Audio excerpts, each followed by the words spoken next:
हनुमान जी का जन्म हिंदू कैलेंडर के अनुसार चैत्र महीने के पूर्णिमा तिथि के सुबह हुआ था और उसी दिन को आज हम हनुमान जयंती या आंजनेय जयंती के रूप में मनाते हैं।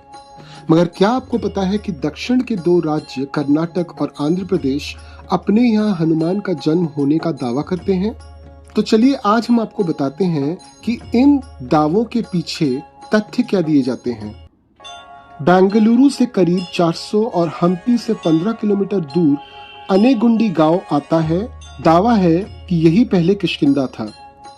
इसके पीछे नेचुरल एविडेंस, तुंगभद्र नदी, बाली सुग्रीव किला, तारा पर्वत जैसे प्रमाण दिए जाते हैं। अनेगुंडी पहुंचते ही ऐसा लगता है जैसे हम किसी पत्थर, किले और चट्टानों वाले नगर में आ गए हैं। गांव में बड़े बड़े पहाड़ हैं, गुफाएं और ऊंची नीची जमीन है। अनेगुंडी के बीचों बीच आंजनेय पर्वत है, जिसके शिखर पर हनुमान जी का प्राचीन मंदिर भी है।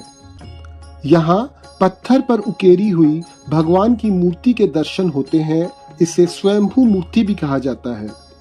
रामानंद संप्रदाय के महंत विद्यादास यहाँ बीते 26 साल से पूजन का जिम्मा संभाल रहे हैं।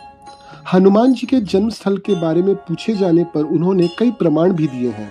जैसे वाल्मीकि रामायण के साथ तमाम रामायणों में जिक्र है कि सोने की कलर जैसे दिखने वाली पर्वत के शिखर पर ही हनुमान जी का जन्म हुआ था।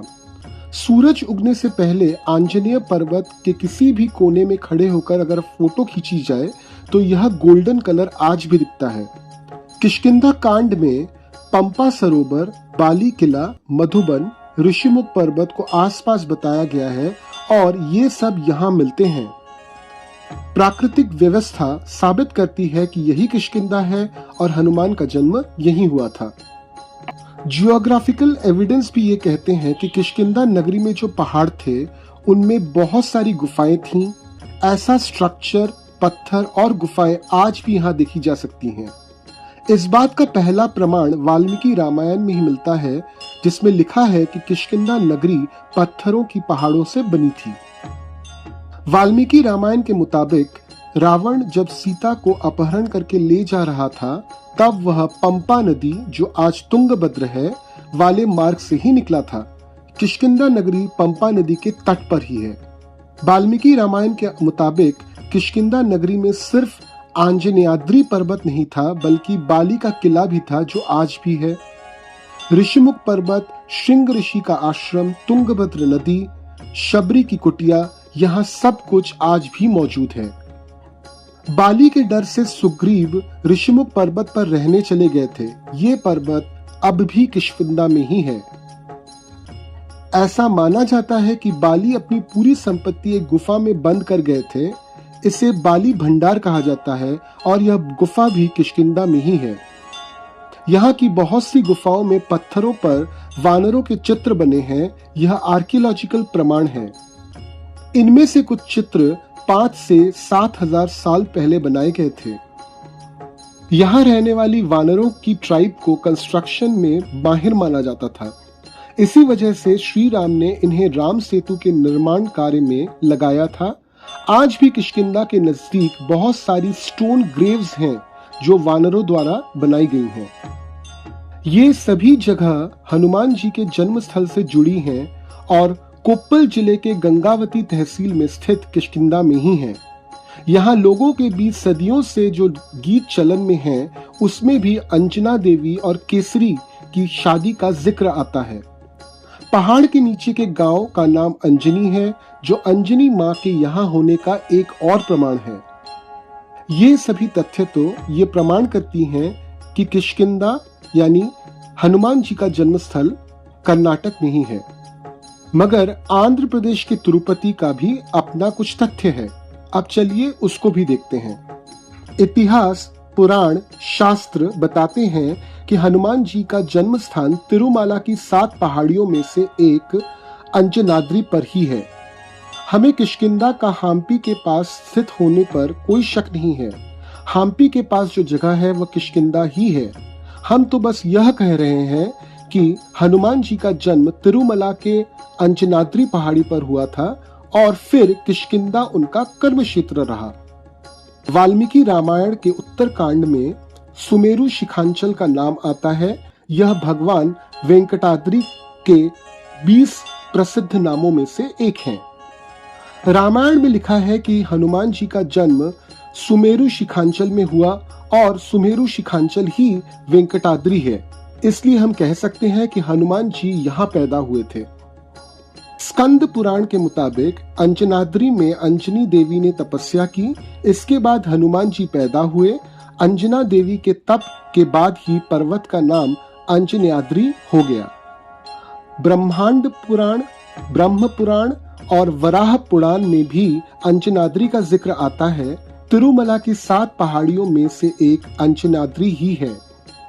उत्तरकांड में उल्लेख है कि सूर्य भगवान के आदेश से हनुमान जी किष्किंधा गए थे और उनसे मित्रता की थी, इसलिए हम कह सकते हैं कि उनका जन्म स्थल और कर्मस्थल अलग अलग हैं। रामायण में हम देखते हैं कि बाली के डर से सुग्रीव हनुमान जी के उपदेश के बाद ऋषिमुख पर्वत पर गए थे। राम के मिलने के बाद वे ऋषिमुख से किष्किंधा लौट रहे थे तो कई अरण्यों, नदियों, प्रदेशों से गुजरे थे।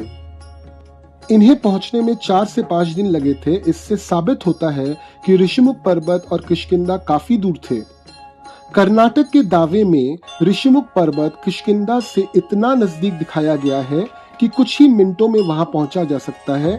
ऐसा कैसे संभव है?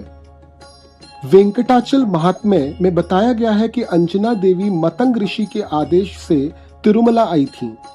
पुष्करणी में स्नान के बाद उन्होंने आकाश गंगा में जाकर तपस्या की थी। वाल्मीकि रामायण में हनुमान जी का जन्म स्थान का प्रस्ताव नहीं है। वहां सिर्फ भगवान का जन्म सुमेरु शिखांचल में होना बताया गया है और सुमेरु पर्वत तो वेंकटाद्रि ही है। वराह पुराण में वेंकटाचल के विविध नामों में सुमेरु भी उनका एक नाम बताया गया है। तिरुमला में मां अंजनी का मंदिर है। पहाड़ी का नाम अंजनाद्रि है। आकाशगंगा नाम की जगह भी है। ये सभी साबित करते हैं कि हनुमान जी का जन्म स्थान तिरुमला ही है। किष्किंधा कांड के 64वें अध्याय में श्लोक नंबर 20 में लिखा गया है कि हनुमान जी का जन्म गुफा में हुआ था। तिरुमला में कोई गुफा नहीं है, जबकि किष्किंधा में गुफाएं हैं। केसरी जी का निवास माल्यवंत पर्वत पर था। ये भी किष्किंधा में है, न कि तिरुमला में। अंततः हम यह निष्कर्ष निकाल सकते हैं कि दोनों ही राज्यों के अपने अपने दावे हैं, विश्वास हैं और प्रमाण हैं। हालांकि नेचुरल एविडेंसेस ये बताते हैं कि हम्पी के पास स्थित किष्किंधा ही अंजनी पुत्र हनुमान की जन्मस्थली है, लेकिन इस बारे में कोई फैसला लेना मुश्किल है। आपको यह बताते चलें कि हनुमान जी के जन्म का दावा सिर्फ यही 2 जगहों पे नहीं है, बल्कि कुछ और जगहें भी हैं जहां पे हनुमान जी के जन्म का दावा किया जाता है, जैसे गुजरात स्थित डांग जिला, झारखंड स्थित गुमला, हरियाणा स्थित कैथल, महाराष्ट्र के नासिक, कर्नाटक में शिवमोगा। तथ्यों की और सबूतों की अगर बात करें तो सभी जगहों के पास अपने तथ्य, सभी जगहों के पास अपने सबूत मौजूद हैं। आज भी हमें पूर्णतः नहीं पता कि हनुमान जी का जन्म हुआ कहां था।